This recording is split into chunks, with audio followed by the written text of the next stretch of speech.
Kembali di Breaking News bersama saya Davi Pratama. Pemirsa, langit Teheran, Iran menghitam usai depot minyak diledakkan oleh Israel. Warga diminta tak keluar rumah karena hujan yang turun tercemar mengandung asam yang berbahaya.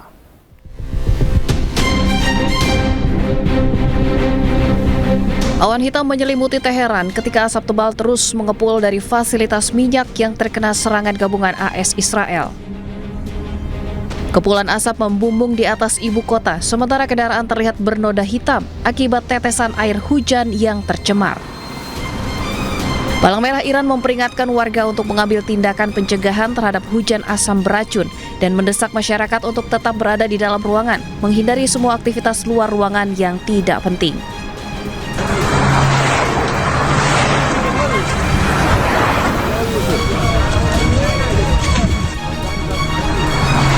Militer Israel mengatakan telah menyerang beberapa kompleks penyimpanan bahan bakar yang digunakan oleh Angkatan Bersenjata Iran di Teheran dengan tujuan memperdalam kerusakan pada infrastruktur militer Iran.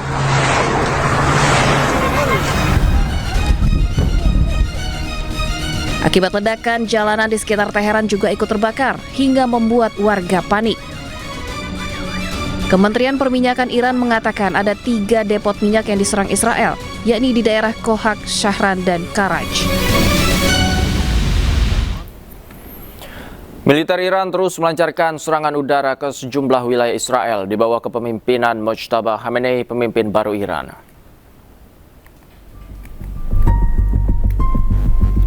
Inilah rekaman kamera pengawas saat serangan udara Iran menghantam lokasi konstruksi di kawasan Israel Tengah pada hari Senin. Menurut layanan ambulans Magen David Adom, 1 orang tewas dan 3 lainnya luka-luka dalam serangan rudal balistik Iran.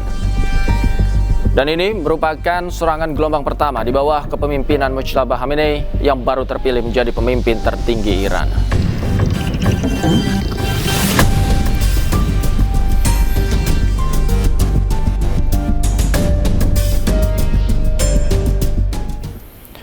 Israel dihujani serangan rudal balistik dari Iran Minggu malam waktu setempat. Serangan tersebut tak bisa dihindari karena peringatan sirine terlambat. Ya Allah,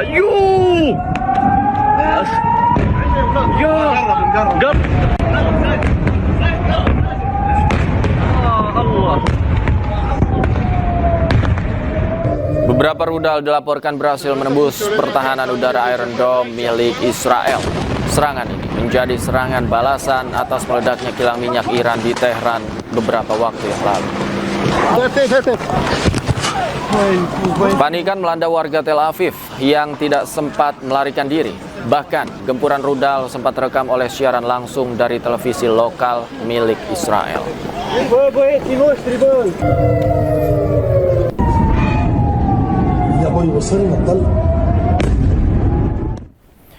Serangan rudal hypersonik Iran dilaporkan menghantam sebuah bunker di Tel Aviv, Israel. Bunker tersebut disebut-sebut sebagai salah satu tempat persembunyian para pemimpin Israel, termasuk Perdana Menteri Benjamin Netanyahu.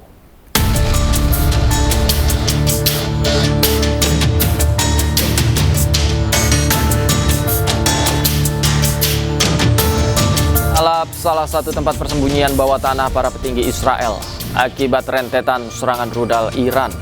Selain terbakar, bunker tersebut juga dilaporkan mengalami kerusakan parah.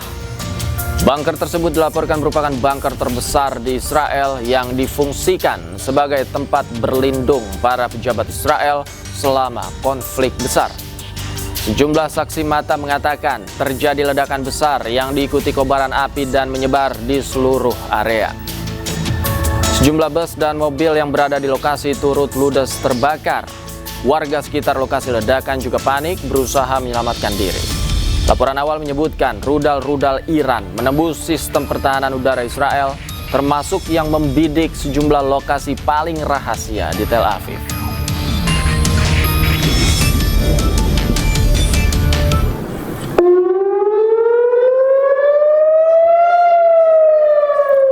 Warga Israel berlari menuju tempat perlindungan saat suara sirine memecah kesunyian di kota Tel Aviv Senin malam waktu setempat. Ledakan mewarnai di langit Tel Aviv saat rudal Iran berhasil dicegat sistem pertahanan udara Iron Dome. Namun rudal hypersonik Iran juga berhasil menghancurkan sejumlah lokasi di Israel. Jumlah korban tewas dan kerusakan di fasilitas vital Israel dilarang untuk dipublikasikan.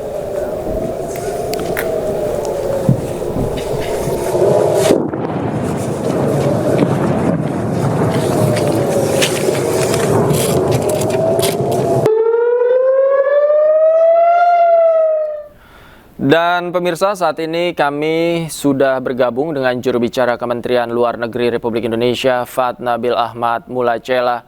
Selamat siang. Selamat siang, Mas Davi. Baik, Pak, bisa dijelaskan kondisi terkini sebenarnya di Iran seperti apa perkembangannya, Pak? Baik, terima kasih atas kesempatannya. Ya, kami dari Kementerian Luar Negeri pemerintah terus mengamati kondisi di Timur Tengah melalui perwakilan-perwakilan kita yang berada di berbagai negara di sana, dan Indonesia kembali menyampaikan keprihatinan mendalam atas meningkatnya dan meluasnya ketegangan dan juga dampaknya yang terjadi di beberapa negara di sana. Dalam hal ini, pemerintah juga menyampaikan menyerukan kepada Amerika Serikat dan Israel untuk menghentikan serangan terhadap Iran, dan juga menyerukan kepada Iran untuk menghentikan serangan yang menargetkan negara-negara tetangga di kawasan, termasuk Uni Emirat Arab, Arab Saudi, Qatar, Oman, Bahrain, Kuwait, dan juga Yordania. Kita juga menegaskan agar semua negara untuk menegakkan prinsip-prinsip hukum internasional, larangan penggunaan kekerasan terhadap kedaulatan dan integritas teritorial negara. Dan kita juga mendorong agar semua pihak menahan diri semaksimal mungkin, meredakan ketegangan, dan juga kembali ke meja perundingan melalui dialog dan diplomasi. Selain itu, kita juga memantau dari dekat dampak dari konflik ini yang berpengaruh terhadap WNI di beberapa negara di kawasan, dan kita telah menyiapkan langkah-langkah kontingensi untuk menolong repatriasi dari berbagai negara yang terdampak. Baik. Pak Nabil, terkait dengan upaya evakuasi WNI yang ada di Iran, update-nya saat ini seperti apa, Pak? Baik, mengenai evakuasi untuk WNI yang berada di Iran dilakukan secara bertahap. Evakuasi bertahap ini dilakukan oleh Kementerian Luar Negeri, khususnya oleh Direktorat Perlindungan WNI, bekerja sama dengan dukungan koordinasi dari KBRI Tehran, KBRI Baku, dan juga otoritas-otoritas terkait di Indonesia untuk memfasilitasi agar mereka dapat diselamatkan kembali ke Indonesia. Mereka yang saat ini ada 32 dalam keadaan selamat, baik, dan sebagian tengah dalam perjalanan untuk kembali ke Indonesia. Baik, Pak, mengenai evakuasi, sejauh ini apakah ada kendala yang dihadapi di lapangan, Pak? Mengenai kendala sendiri, tentu kita melihat sesuai dengan perkembangan yang terjadi, memang antisipasi untuk yang terburuk ini sudah dipersiapkan jauh-jauh hari. Artinya memang sejak tahun lalu pun KBRI Tehran telah memiliki rencana kontingensi yang terus diupdate, dimatangkan, melihat perkembangan yang berlangsung. Tentu melihat dari tantangan yang paling besar mungkin di sini adalah aspek keselamatan, keamanan, akses terhadap bandara menggunakan jalur darat untuk menempuh jalur-jalur yang paling memungkinkan bagi keselamatan para WNI ini. Sehingga yang paling berat tentu adalah mencari rute yang mudah, selamat, dan bisa menjamin akses bagi WNI kita untuk bisa kembali ke Indonesia secara selamat. Baik, Pak Nabil, salah satu opsi jalur evakuasi yang dilakukan adalah melalui Azerbaijan. Apakah sejauh ini pemerintah Azerbaijan juga kooperatif dalam bekerja sama untuk melakukan evakuasi WNI dari sana? Ya, Azerbaijan merupakan negara yang memiliki perbatasan darat dengan Iran, sehingga melalui akses dari negara Azerbaijan ini adalah yang paling visible. Kita juga melihat kemungkinan untuk akses bagi WNI untuk izin masuknya. KBRI kita di Baku juga berkoordinasi dengan pemerintah setempat untuk membantu agar para WNI yang memerlukan akses tersebut dapat masuk ke wilayah mereka. Baik, selain warga negara Indonesia yang berada di Iran, apakah warga negara Indonesia yang berada di negara teluk lain yang memang terdampak terhadap perang ini juga sudah dipertimbangkan barangkali ada opsi akan dievakuasi, Pak? Ya, memang secara berkala kita melakukan evaluasi dengan seluruh perwakilan kita yang berada di Timur Tengah dan juga di Asia Tengah termasuk. Ya, kita melihat kebutuhannya dan juga urgensinya dan juga kesediaan mereka untuk dapat dievakuasi sehingga ini dilakukan bertahap dan setiap negara tentu memiliki kondisi yang berbeda-beda dan juga sebaran jumlah WNI-nya juga tidak sama dan kita menyesuaikan dengan kondisi-kondisi tersebut, Mas Davi. Oke, Pak, terkait warga negara Indonesia yang merupakan ABK Takbot yang terdampak terhadap serangan tempo hari saat ini, apakah sudah ada perkembangan terbaru, Pak? Oh, yang dimaksud dengan yang kapal Musafah 2 yang di Selat Hormuz ya? Iya. Baik. Memang info yang kami terima, memang ada 5 WNI yang terdampak, yang 2 dikonfirmasi dalam kondisi selamat, dengan kondisi sedang dirawat, dan yang sebagian lainnya, 3 lainnya masih dalam pencarian oleh otoritas tempat.